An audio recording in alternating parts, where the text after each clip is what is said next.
Hola, ¿cómo están? La idea de este video es poder desarrollar un poco más la obra de Freire, que como verán me parece muy importante por su trascendencia en la pedagogía crítica latinoamericana. Y en este caso me gustaría desarrollar una de sus obras más importantes, que es Pedagogía del Oprimido. Que, como bien hablé en el video anterior, se lo puede ubicar en la etapa del Freire de los 70, ¿no? Pensémonos un poco en ese contexto, en Latinoamérica, donde la revolución cubana impactó fuertemente en toda la región, ¿sí?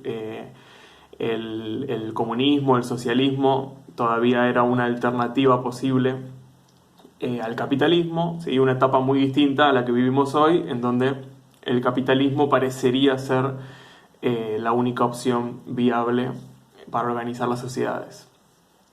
Pero bueno, pensemos en ese contexto, ¿sí? Un Freire que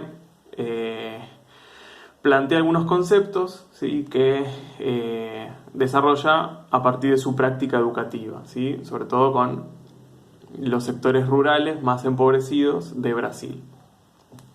Y allí él plantea algunos conceptos, sí, que son muy interesantes, sobre todo el concepto de opresión, ¿sí? Oprimido, opresor, ya que él habla de pedagogía del oprimido. Él plantea que, retomando algunas ideas de Hegel, ¿sí? Que es un filósofo, hay una dialéctica, ¿sí? Entre el opresor y el oprimido, ¿sí? Quieren decir una relación en donde hay un ida y vuelta, ¿sí? Donde uno se relaciona con el otro y generan algo nuevo. Pensemos en una relación que Freire seguramente pensaba, ¿sí? La relación entre el patrón y el campesino, ¿sí? El patrón como el opresor, el campesino como el oprimido. Se establece una relación de dominación, ¿sí? En donde la voluntad de uno, la voluntad del dueño de la tierra, es la que se impone, ¿sí? Es la que importa. Y la voluntad del campesino es la que se somete a la del dueño del campo, de los trabajadores, ¿sí? En algún punto.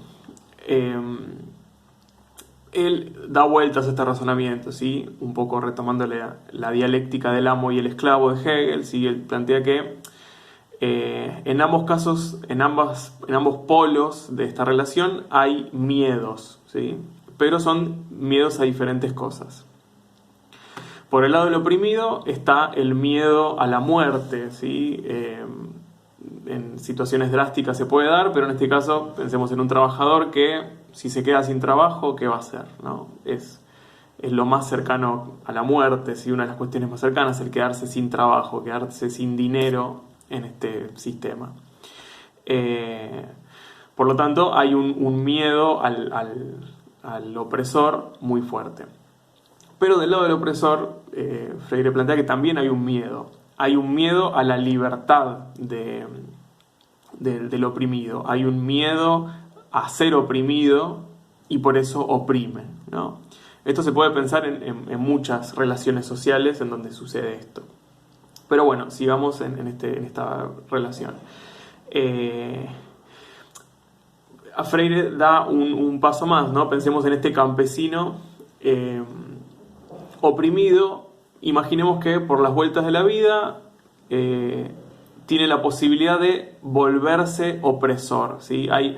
Freire habla como de siempre hay un pequeño opresor en cada uno, ¿no? Que ni bien tiene la posibilidad va a oprimir, ¿sí? El oprimido que en el fondo quiere ser opresor pero no lo puede, pero ni bien tiene la posibilidad lo hace, ¿sí?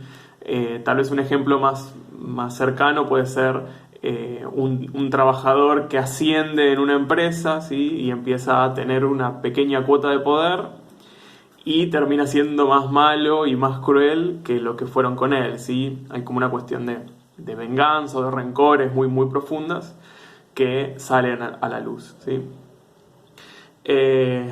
Este miedo, ¿sí? Freire plantea que el único que puede llegar a superarlo es el oprimido, ¿sí? Por eso él habla de pedagogía del oprimido. El único que puede superar, ¿sí? esta contradicción, habla él, y que puede liberar de esa relación opresiva, ¿sí? Tanto el opresor como el oprimido, ambos son víctimas de una estructura opresora, ¿sí? El único que puede liberar es el oprimido, pero no lo piensa solo, ¿sí? Freire siempre piensa en lo colectivo, en lo grupal, en lo comunitario. Es de esa manera que los oprimidos pueden liberarse y liberar a sus opresores, ¿sí? Siempre en comunidad. ¿De qué manera? ¿Sí? Tomando conciencia de que son oprimidos, organizándose, luchando por dar vuelta a esa situación injusta y a la vez teniendo la altura, por así decirlo, o teniendo la capacidad de eliminar o reprimir el opresor interior, ¿sí? la sed de venganza, por así decirlo. Esta cuestión de los oprimidos, ¿sí? Freire en el capítulo 2 lo lleva a la cuestión educativa, ¿sí? Todo esto que yo dije está en el capítulo 1, junto con otros conceptos, ¿sí? Que no voy a llegar a desarrollar ahora.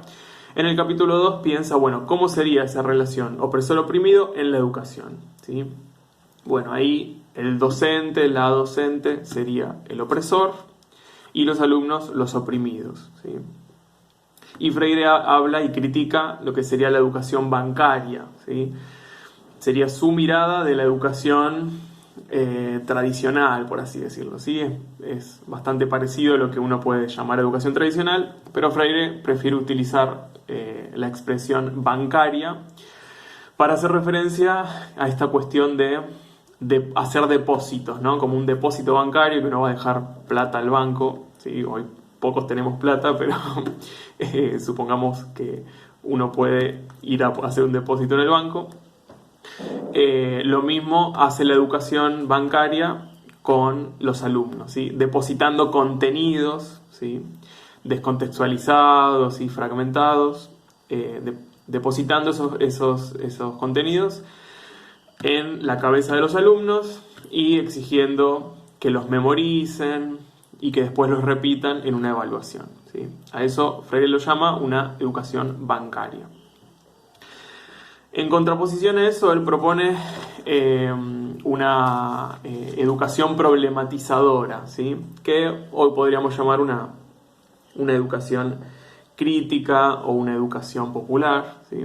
En ese momento Freire empieza a llamarlo problematizadora justamente para hacer hincapié en la cuestión de discutir, dialogar, problematizar justamente no solamente la educación, sino el mundo entero, ¿sí? Él plantea que parte de lo educativo es poner en cuestión a la sociedad, ¿sí? La cultura, y junto con los educandos poder construir alternativas y pensar otras propuestas. Ahora bien, no me quiero extender mucho porque es cierto que estas ideas Freire sobre todo las plantea para la educación de adultos, ¿sí? Cuesta un poco pensar, bueno, qué de estas cuestiones nos pueden servir para pensar el nivel inicial, ¿sí? El jardín con chicos tan chiquitos.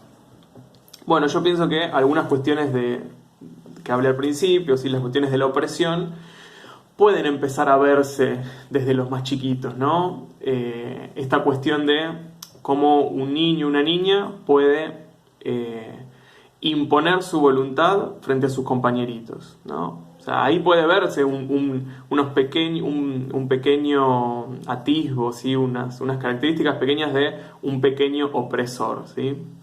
Los niños a veces pueden tener actitudes muy egoístas, muy crueles, ¿sí? Y a nosotros muchas veces nos choca mucho ver eso, que hay toda una discusión, ¿sí? Si eso sale naturalmente o si es algo aprendido de los padres, hay toda una discusión al respecto, pero bueno, cuestión que a veces podemos ver cómo determinados niños generan una especie de liderazgo negativo en donde someten a sus compañeritos y a su voluntad. Y hay otros chicos que no sabemos bien por qué, pero que se someten a la voluntad de otro niño, ¿sí? Eso es algo que se puede ver y es algo que como educadores tenemos que trabajar, ¿no? La cuestión del respeto, la cuestión del diálogo, la metodología democrática para resolver los pequeños problemas cotidianos son parte necesaria de una propuesta educativa crítica, si la queremos pensar en el nivel inicial, ¿sí? Y ni hablar si empezamos a pensar en las familias, ¿no? Ahí sí, mucho de lo que dice Freire nos sirve para entender a las familias, entender las situaciones opresivas que pueden llegar a estar viviendo las familias. No es lo mismo trabajar con una clase oprimida que con una clase opresora, ¿sí? Es distinta cómo se tiene que pensar la educación, pensándolo con las familias y con los chicos. Entender las estructuras opresoras, ¿sí? Pensemos en la situación económica que estamos viviendo ahora, como una situación opresora podría ser estar sin trabajo, estar dependiendo de la ayuda del Estado, y si consigo un trabajo en blanco dejo de recibir esa ayuda, ¿sí? Toda esa cosa estructural, ¿no? que nos sofoca. Los docentes tenemos que tenerlas en cuenta para saber qué le podemos pedir o no a nuestras familias con las que trabajamos, a nuestros alumnos, y también poder reflexionar con las familias sobre esas situaciones y buscar entre todos soluciones y alternativas posibles, ¿sí? Así que muchas de estas ideas que plantea Freire nos siguen sirviendo para pensar, bueno, ¿quiénes son los oprimidos hoy, no? Freire sobre todo pensaba en la clase social, pero lo mismo se puede pensar con el género, con cuestiones culturales, con cuestiones raciales, ¿sí? Que vamos a ir desarrollando en este tiempo que nos queda, pero no quería dejar de hacer algunas reflexiones con el nivel inicial. La cuestión de la educación bancaria, ¿sí?